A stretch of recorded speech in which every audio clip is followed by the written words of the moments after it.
Bien, 7:30 de la mañana en Colombia. Ahí nos vamos a ir al encuentro de un investigador, un escritor, alguien que, bueno, ha profundizado y mucho sobre el Medio Oriente y ha escrito incluso un libro sobre algo de lo cual muchos hablan y pocos profundizan y conocen, que es el yihadismo. Se escucha, ¿no? ¿Qué son los yihadistas? Claro, apareció de vuelta en estos días el Estado Islámico. Algunos pensaban que ya había desaparecido.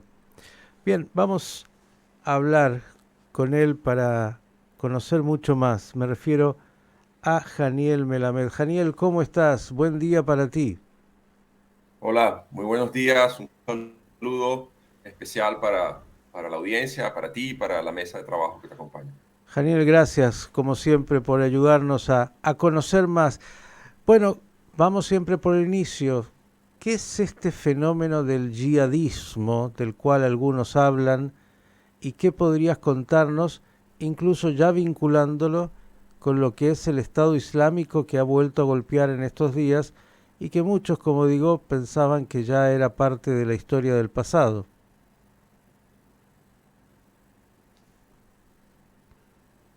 Sí, pues básicamente adentrarnos en un tema que es bastante complejo y ponerlo en términos muy simples, el yihadismo es una expresión violenta de una interpretación religiosa bastante extrema que tiene un número minoritario dentro del enorme universo de personas que conforman la fe islámica. Es una interpretación que motiva, legitima, impulsa a la comisión de actos de lucha en contra de pues, un amplio abanico de actores que son considerados enemigos del Islam. Eso para ponerlo en términos muy simples, ¿no? Ujú. En sus inicios contemporáneos, si lo queremos llamar de esta manera, están ligados a el fenómeno experimentado durante la invasión soviética a Afganistán y cómo durante en 1979 y cómo de muchas partes del planeta eh, eh, fueron llegando combatientes motivados por esta interpretación extrema, radical, violenta, para liberar lo que se consideraba tierra sagrada del Islam de la invasión de un ejército, que en este caso el ejército soviético, y de ahí tenemos el surgimiento de lo que eventualmente sería conocido globalmente por una connotación trágica como Al Qaeda, la base de esa organización de respuesta a la invasión soviética de Afganistán fue posteriormente la encargada de eh, esparcir por todo el planeta las corrientes de esta interpretación. Muchos de estos combatientes que habían llegado a Afganistán desde Indonesia, Jordania, Líbano, Gaza, Cisjordania, es decir, de donde vinieran los Balcanes, después de haber terminado su ciclo de formación y de adiestramiento religioso, participaban en combate, ganaban experiencia y si quedaban vivos al final de la guerra, que duró casi una década, pues muchos de ellos, no todos, pero muchos de ellos regresaban a sus países de origen y traían consigo esta interpretación acompañada de pues la expertise en el campo de batalla y la comisión y la instrumentalización de la violencia. Bien, eh, hay muchos aspectos obviamente de esta fenomenología. Dijiste una pequeña minoría dentro del Islam. Bueno, el Islam tiene Sí, 1.300 millones más o menos de fieles. Cuando se habla de una pequeña minoría, ¿hay alguna estimación de qué sí. porcentaje, de qué números estamos hablando? Sí, sí, sí, efectivamente es una minoría en términos porcentuales. Usted lo ha dicho en términos muy correctos. Es una fe compartida por casi 300 millones de personas alrededor del planeta. Así que, pese a que es porcentualmente una pequeña parte de ese grupo, pues en términos eh, ya en números es bastante significativo. Estamos hablando de unos cientos de miles de personas alrededor del planeta. Cientos de miles de personas. Y dentro de esto que has mencionado, bueno, dijiste integrantes de distintos lugares del mundo y hemos visto también incluso aquellos que o no eran originariamente musulmanes o musulmanes occidentales, europeos, que también se han incorporado a esta visión extrema y violenta del Islam. Es así, ¿no? Sí, sí, sí. No solamente, digamos, es muy variado, ¿no? El fenómeno, cualquier generalización Ujú. en este sentido, pues puede llevarnos a equivocaciones. Pero lo cierto es que al interior del enorme cúmulo, del doloroso cúmulo de experiencias, de atentados yihadistas en todo el planeta, pues sí se ha podido ver una variedad de personas que no corresponden, digamos, a un mismo esquema, ¿no? A un mismo perfil. Por eso es tan difícil combatir el fenómeno. Entonces, inicialmente se pensaban que eran personas con algún tipo de desventaja socioeconómica y que va, eso quedó desvirtuado. Fíjate los atentados del 11 de septiembre, el Mohamed Atta, el líder del grupo y de la cédula, que atentó contra las Torres Gemelas, era ingeniero de una de las mejores universidades de Alemania, un tipo formado. Entonces después se pensaba que eran personas que eran, pues provenían de entornos muy observantes de la religión y que habían experimentado procesos de erradicación desde muy joven y tampoco.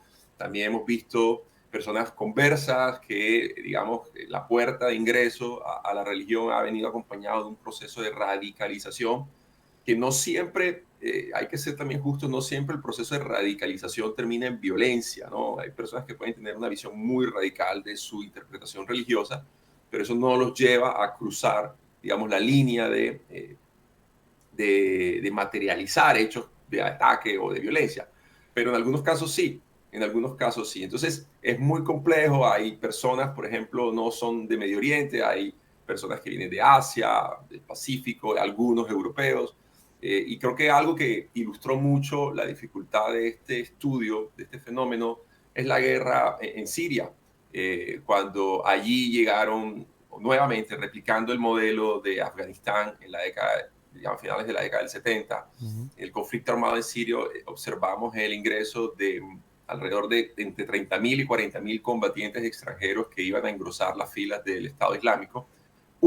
Tan solo uno de los actores que estaba involucrado militarmente en el conflicto armado en Siria. Y eso es importante mencionarlo porque se estima que alrededor de unos 8.000 eran de esa cifra de 30.000, 40.000, se estima que unos 8.000 eran de origen soviético o de las antiguas repúblicas que conformaron en su momento la Unión Soviética y alrededor de 3.000 eran de Rusia, de la Federación Rusa. Y eso nos lleva a concluir que el segundo idioma más hablado dentro de las filas del Estado Islámico en el momento de mayor auge o, digamos, potencial militar después del árabe era el ruso. Mm.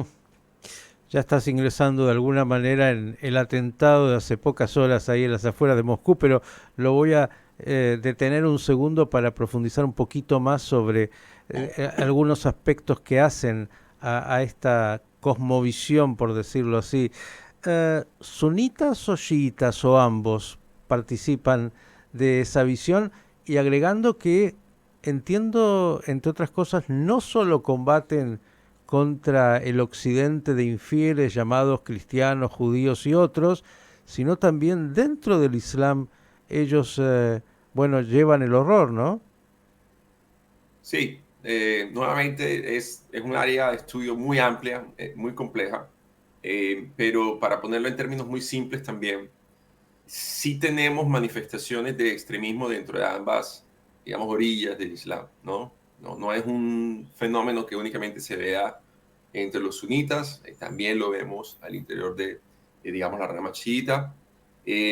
Para adentrarme un poco en la respuesta, es importante que ustedes, digamos, me refiero a la audiencia amplia a la que pueda llegar este mensaje y este programa, entiendan algo, y es que una de las una de las fuentes de las cuales se nutre esta ideología extrema, radical, violenta, gira en torno al deterioro, decaimiento del Islam. En alguna época, sociedades islámicas a la vanguardia de todas las áreas de la ciencia, de la arquitectura, de las ciencias militares, y que de repente entraron como en declive, ¿no? Y Europa, con su proceso y periodo de ilustración, digamos que quita ese protagonismo que durante siglos tuvieron algunas de estas sociedades islámicas. Entonces, uno de esos elementos, no podemos simplificar todo solo a este episodio, pero uno de esos elementos gira alrededor de que la razón por la cual, según esta interpretación, el Islam ha entrado a deteriorarse y las sociedades islámicas a decaer, es en la forma como se han alejado de los principios sobre los cuales el Islam fue fundado, ¿no? Por eso se habla de fundamentalista, la piedra fundacional, el fundamento de la fe según los orígenes del Islam. Entonces, en este orden de ideas, pues en la época en la cual se funda el Islam, en la época del profeta Mahoma y de los primeros califas que le sucedieron, pues obviamente no había una división político-administrativa como la que hoy tenemos en Medio Oriente, con unas fronteras que pueden parecer artificiales, sino que había solo un gran califato, ¿no? Y el califa era un líder político, religioso y militar. Mientras que hoy tenemos fronteras entre Líbano, Siria, Irak, Jordania. Entonces, ninguna de esas fronteras existía.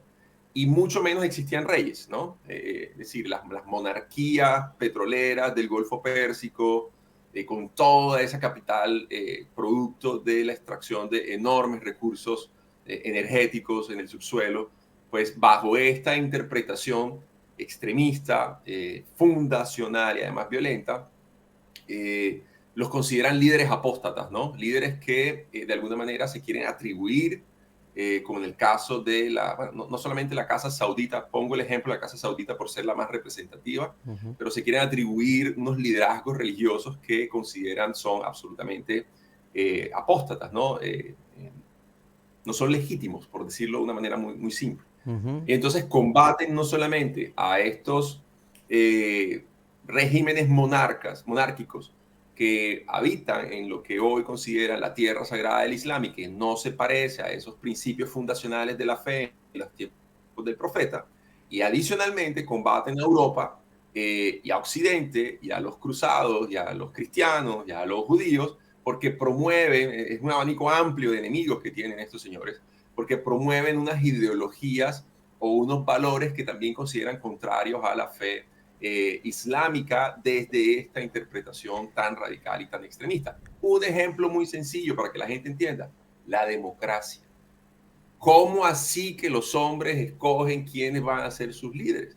Eso no tiene sentido dentro de esta interpretación. ¿Por qué?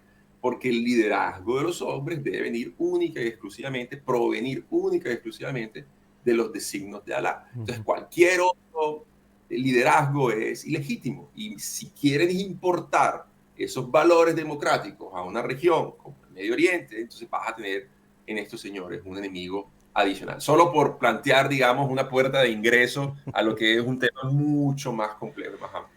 Para que de alguna manera vayamos entendiendo la complejidad enorme y de alguna manera la multiplicidad de factores que están ahí en esa conjunción, nostalgia por una época supuestamente maravillosa del Islam, de lo que era el gran califato, sin fronteras, desde ya, ni hablar democracias y tampoco algunas monarquías terrenales, todo eso sumado a, bueno, una interpretación muy particular del Islam que incluso tiene contradicciones con las mismas fuentes, pero eso no es un problema, llevado a una situación política extrema donde se transforman en combatientes armados y violentos.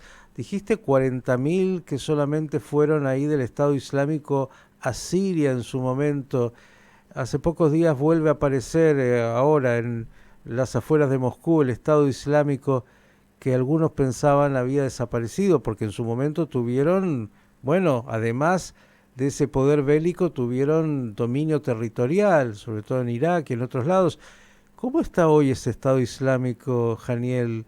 ¿Sigue teniendo fuerza? Y la pregunta que viene a continuación es, ¿el Islam que no es yihadista combate abiertamente a ese yihadismo?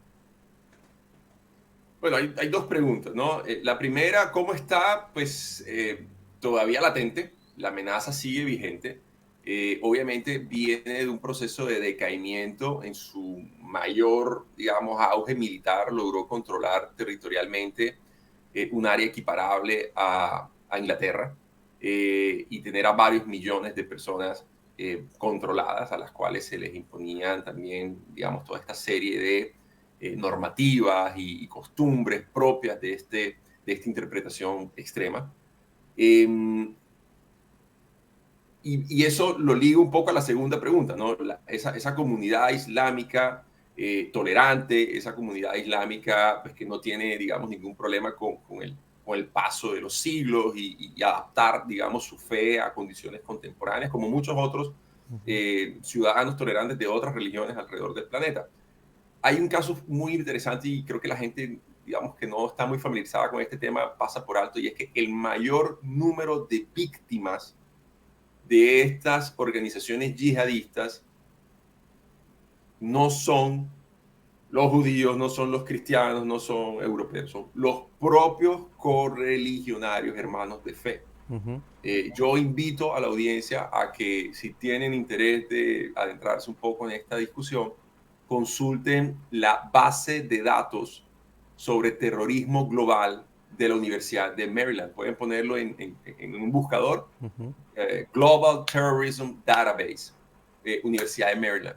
Y ustedes ahí pueden, digamos, adentrarse un poco y pueden colocar por grupos cuáles han sido los países con el mayor número de atentados, cuál es el número de víctimas, tantos heridos, tantos muertos, y se va a dar cuenta que la mayoría de los atentados precisamente ocurren en estos países, porque al interior de estas sociedades, por supuesto, hay una enorme resistencia a lo que estos individuos extremistas quieren imponer y cómo lo quieren lograr. Entonces son sus propios hermanos correligionarios quienes terminan también pagando un alto costo de violencia. Lo Y que por estás eso, contestando de alguna manera esto de que sí son combatidos internamente.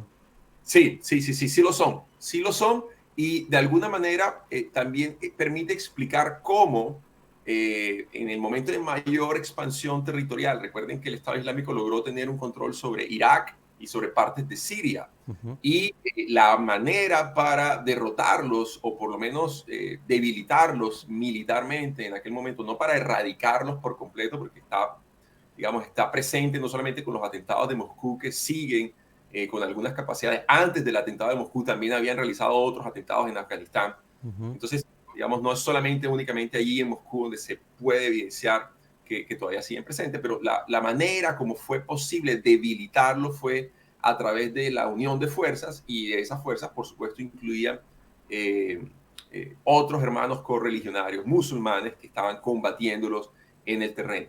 Entonces, ahí un poco te contesto ambas. Uh Está -huh. débil, no está tan fuerte como en su momento llegó a estar, que tenía un control territorial tan amplio, pero no está completamente eliminado y mantiene capacidades operativas que le permiten poner en jaque no solamente digamos, al gobierno ruso y con los atentados de Moscú. Ya los niveles de alerta han sido incrementados en Europa precisamente por los recuerdos de la violencia yihadista en el viejo continente, que fue tan dolorosa hace algunos años. Mencionaste Afganistán y entonces quiero preguntarte si ese gobierno talibán también es yihadista. Mire, los talibán hay una enorme discusión alrededor de eso, una discusión teórica alrededor de eso. Comparten elementos ideológicos con el Estado Islámico, pero no son exactamente lo mismo. Y le voy a explicar con un ejemplo. Fíjese que cuando hablamos de los atentados del 11 de septiembre, Afganistán termina siendo como el foco de respuesta inmediata de las fuerzas de seguridad de los Estados Unidos. Los atentados fueron en septiembre. En octubre fueron desplegadas ya tropas de los Estados Unidos hacia Afganistán, es decir, en menos de un mes, una respuesta muy rápida. Y lo hacen porque el grupo talibán de alguna manera comparte, simpatiza ideológicamente con algunos de estos elementos, pero más allá de eso, le había proporcionado resguardo, le había proporcionado un territorio seguro a lo que en su momento era pues, Al-Qaeda y la base de combatientes dirigidos por Osama Bin Laden. Quizás la diferencia más fundamental que uno encuentra entre Talibán y Estado Islámico es el foco territorial de su accionar, más allá de algunas diferencias también que puedan encontrarse en la ideología, pero es el foco territorial de su accionar lo que de alguna manera permite identificar a el Estado Islámico como una verdadera amenaza a la seguridad internacional y a los talibán como una amenaza más regional que tiene el potencial de convertirse en una amenaza internacional, como lo demostraron con los atentados del 11 de septiembre a través de su conjunción con otras organizaciones extremas. Bien, estamos con Janir Melamed hablando sobre yihadismo y lo que es este fenómeno, entre otras cosas, del Estado Islámico, con la enorme complejidad en los matices de alguna manera que tienen distintas agrupaciones en, bueno, algo que los engloba, que es la violencia como método y lo que esto expresa. Vamos a lo más reciente, el atentado en las afueras de Moscú, e incluso en el marco de la guerra que tiene hoy Rusia con Ucrania y el temor de Europa de que esto se pueda expandir y que pueda haber más atentados. ¿Cómo se lee este atentado puntual? ¿Tiene que ver con esta guerra entre Rusia y Ucrania? ¿Hay peligro de más atentados? Mire, yo quisiera recordarles a la audiencia que a veces en temas de política internacional hay que, digamos, entrar un poquito más profundo, ¿no? Hay que entrelazar caos. El Estado Islámico ataca a Rusia no por la guerra que Rusia tiene en Ucrania. Recuerden la participación de Rusia precisamente en la guerra civil siria. Y los remonto un poco a hace un par de años atrás. La guerra civil siria empezó con la primavera árabe y todo el mundo pensaba Ahí se nos está entrecortando. que A ver si mejoramos, Janiel, un poquito la conectividad. Estábamos ahí teniendo alguna dificultad. A ver, ahora, Janiel, estabas diciendo la... sí. Sí, te escuchamos. Les recuerdo que el Estado Islámico puede atacar a Moscú porque tiene razones distintas, aparte a lo que es un escenario bélico completamente diferente, que es la guerra entre Rusia y Ucrania.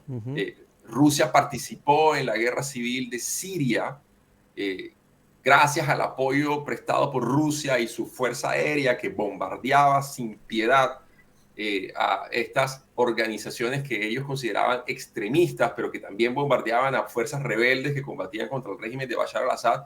Precisamente por eso es que Bashar al-Assad no cae. Precisamente por eso es que todavía tenemos hoy un Bashar al-Assad que se está insertando nuevamente en el sistema internacional después de haber sido un paria del cual nadie quería estar cerca. Y la razón por la cual sobrevive a ese escenario de inestabilidad política propio de la guerra civil en Siria es por la ayuda de Rusia y por la ayuda iraní. Pero para no adentrarnos demasiado en ese tema, entonces simplemente hay que recordarle a la audiencia la participación rusa en Siria y el bombardeo ruso también a posiciones del Estado Islámico.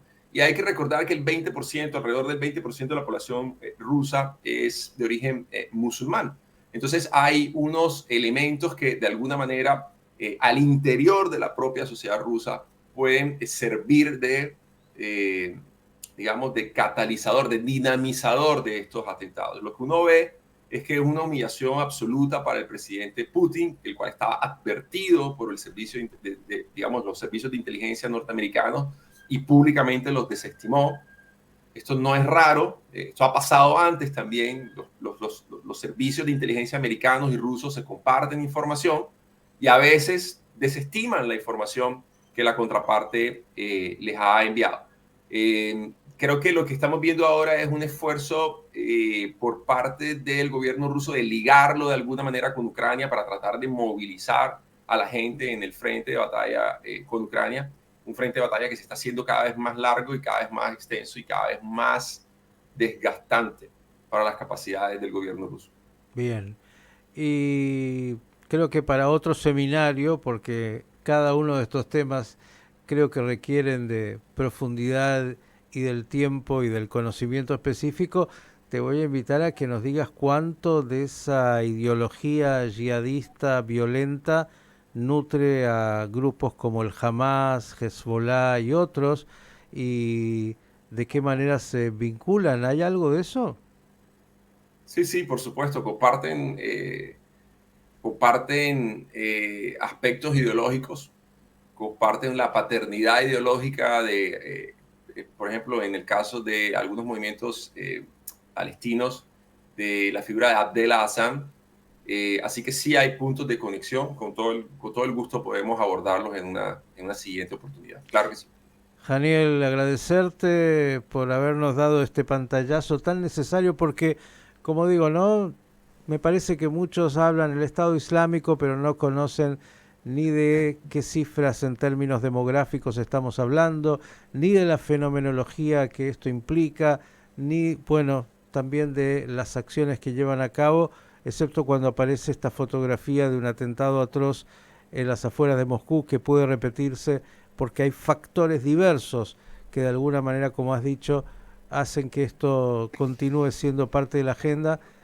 La manera en que se combatió y se combate el Estado Islámico no parecería ser la misma que el mundo pretende se combata a otros que tienen otros nombres, pero que se parecen tanto también en las metodologías violentas.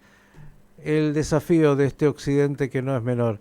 Janiel, enorme abrazo y hasta la próxima. Muchas gracias. Un abrazo a ustedes también. Janiel Melamed, un experto en estos temas, como él mismo lo ha dicho, hay que profundizar mucho para entender hasta dónde de la complejidad que no comenzó hoy, que tiene décadas, pero que tiene, dijo, cientos de miles de participantes de ese Estado Islámico, de esa visión yihadista que trae al mundo muerte y más muerte.